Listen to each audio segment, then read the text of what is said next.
Olá, amigos do canal. Tudo bom com vocês? Bom, gente, no vídeo de hoje eu quero mostrar pra vocês os lápis Gold Faber da Faber-Castell. Eu fiz uma live já faz um tempinho pra mostrar pra vocês os lápis de cor. A gente fez até uma live depois sobre a comparação entre o Gold Faber e o Aqua Gold Faber.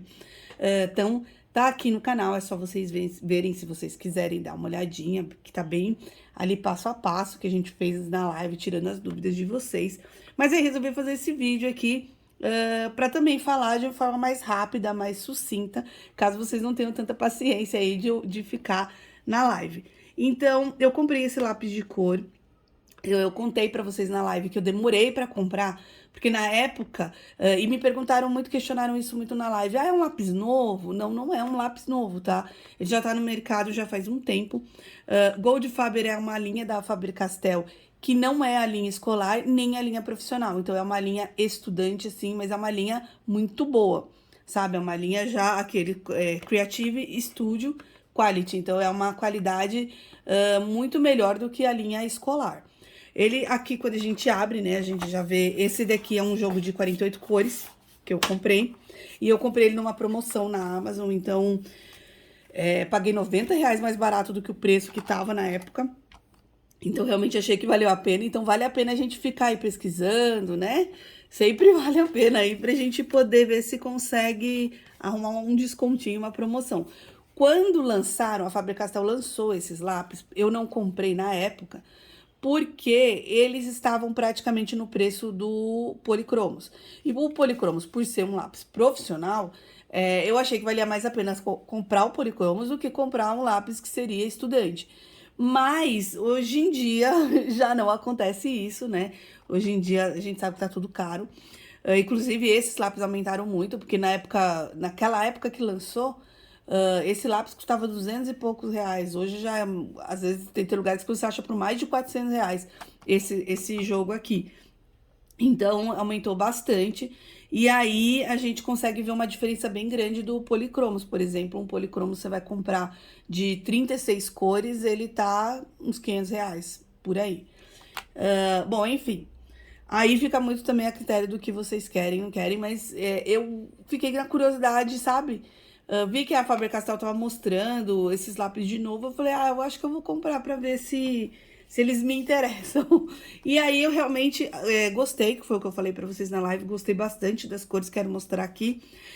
E aqui tá a cartela, então ele tem 48 cores, sendo que 2 delas são metálicas.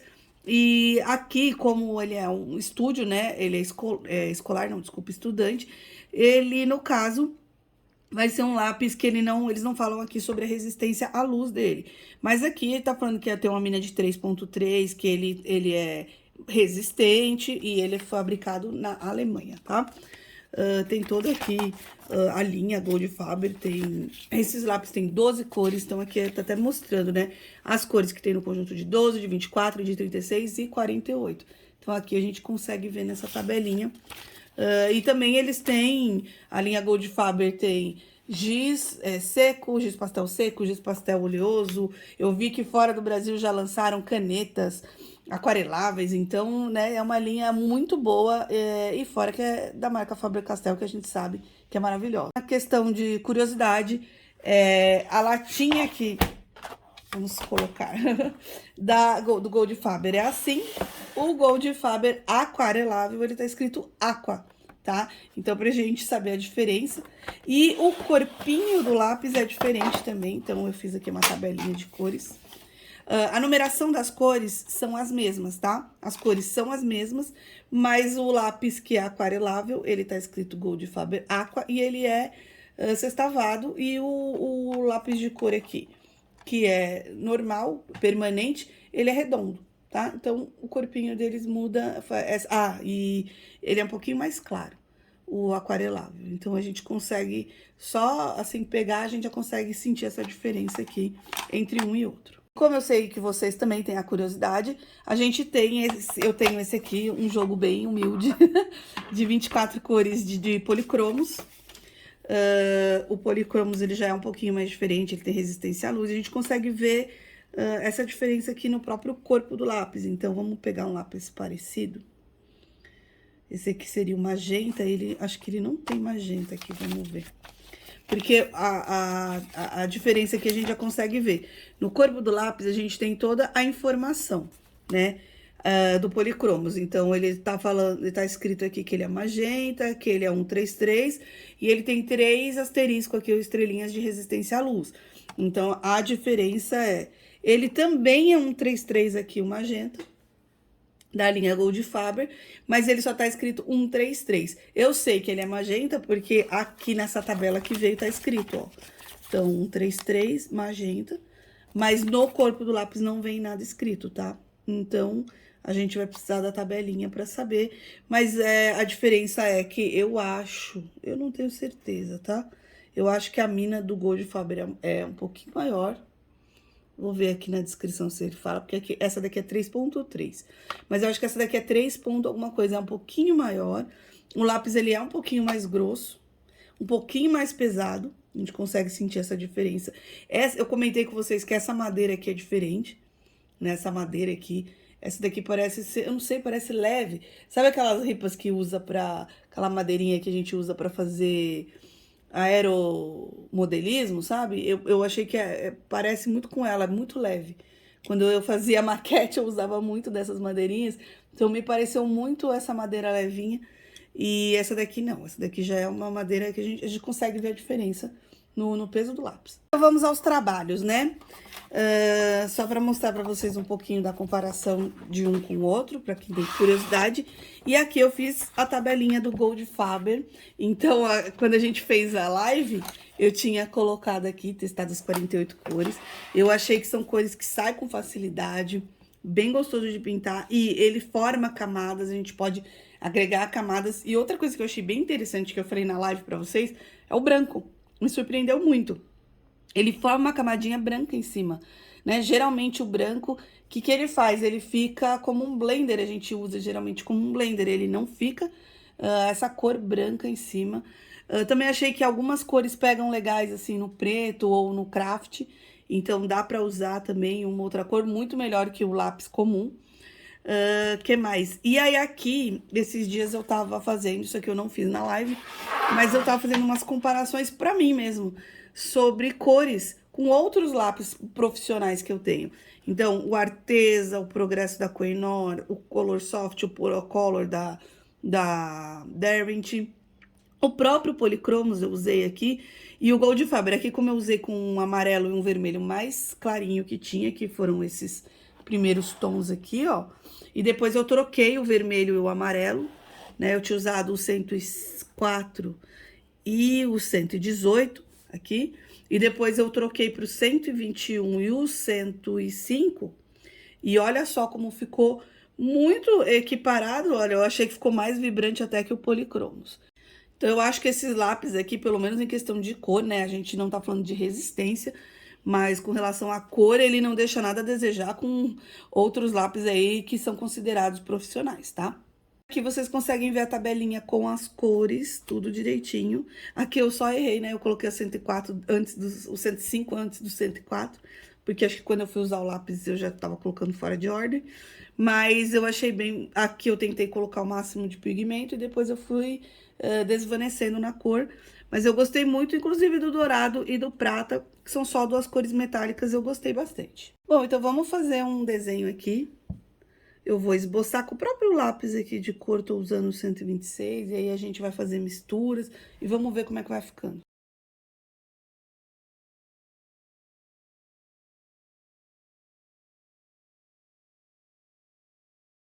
Bom, pessoal, então eu fiz o esboço, usei o magenta para fazer o esboço, o 126, e aí eu resolvi trocar para o 133. Não, eu usei o 126 para fazer o esboço, que não é o magenta. Esse aqui é o magenta, que é o 133. Eu resolvi pegar ele. E aí, olha só o que eu fiz. Então, dá para vocês fazerem junto comigo aqui, que eu vou acelerando, mas vocês podem tirar, printar aqui cada passo a passo para fazer comigo. Então, eu usando só o magenta aqui, ó, podia ter feito o esboço com o próprio 133 mesmo, não tem problema. Eu tô definindo, eu peguei uma imagem de uma fotografia de um cachinho de uva aqui. Vocês já devem ter percebido, espero que sim, né? Então, o que que acontece? Eu defini aqui também alguns pontos de luz. Então, aqui vai ser um ponto de luz para focar que essa daqui tá pra frente. Aqui vai ser um ponto de luz. Então, tá vendo que eu já deixei alguns espaços em branco. Então, se vocês quiserem, eu vou dar esse tempinho para vocês poderem pintar. E também já deixei aqui, ó, alguns espaços mais de luz ainda brancos aqui, pra gente focar na hora que a gente for fazer a mistura. Então, agora aqui eu vou pegar outra cor, pra gente começar a mesclar aqui a mistura dos lápis. O que eu já acho, já vou falando pra vocês que eu acho bem legal nesse lápis, é que ele sai fácil o pigmento, mas ele não gasta muita mina dele aqui, não. Então, a gente consegue, ó, deitar a mina dele, ele sai sem fazer muita força e sem gastar muito. Agora, eu vou usar um, dois, três, que é um rosinha aqui, ó, e aí eu já vou mesclando a cor. Então, eu já vou clareando aqui e deixando mais rosinha a minha uva. Agora, eu vou acrescentar a cor 131, que é um rosadinho mais clarinho. E depois eu vou colocar um tom mais escuro. Então, agora eu já tô indo para os tons mais claros. Agora eu quero dar, vocês vão vendo que eu vou construindo camadas de mistura de cores. Então, tá bem rosado. Agora eu quero dar mais laranja, opa, mais vermelho pro meu desenho. Então, eu vou pegar aqui um 1, 2, meia, que é um vermelhão. E aí, eu vou começar onde é mais escuro aqui, ó.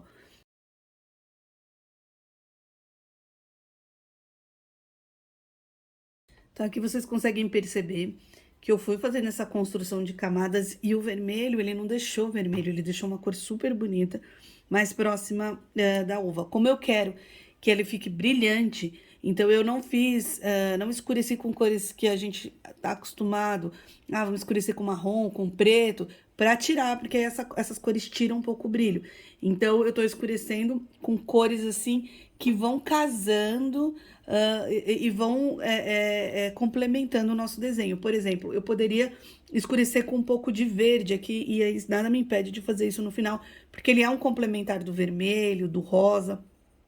Mas agora eu vou usar aqui o 151. Ah, não, eu quero usar o 137. Eu quero usar um pouco do roxo. Vou usar o 137 aqui, que é o roxo. Então, vou começar a escurecer aqui com o roxo. Se eu achar que não ficou bom, então, eu tô começando a deixar a minha uva, tá vendo? Ela tá brilhante. Vou escurecer só alguns pontinhos aqui, porque eu quero que mantenha o brilho. Se eu colocar um marrom aqui, ou talvez um preto, vai talvez tirar um pouco desse brilho aqui da minha uva. Então, em alguns pontos, eu venho com o meu roxinho, e aí eu posso ir passando aqui uma camada.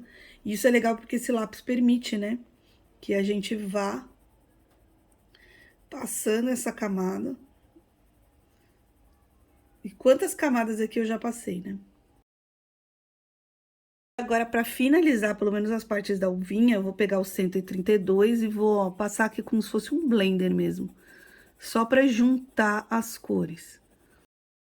E o cabinho aqui, eu tô usando o 170, que foi o que eu usei para esboçar. Então, porque o cabinho dessa uva, ele é um verdinho bem limão, né? Uma coisa assim, bem brilhante mesmo.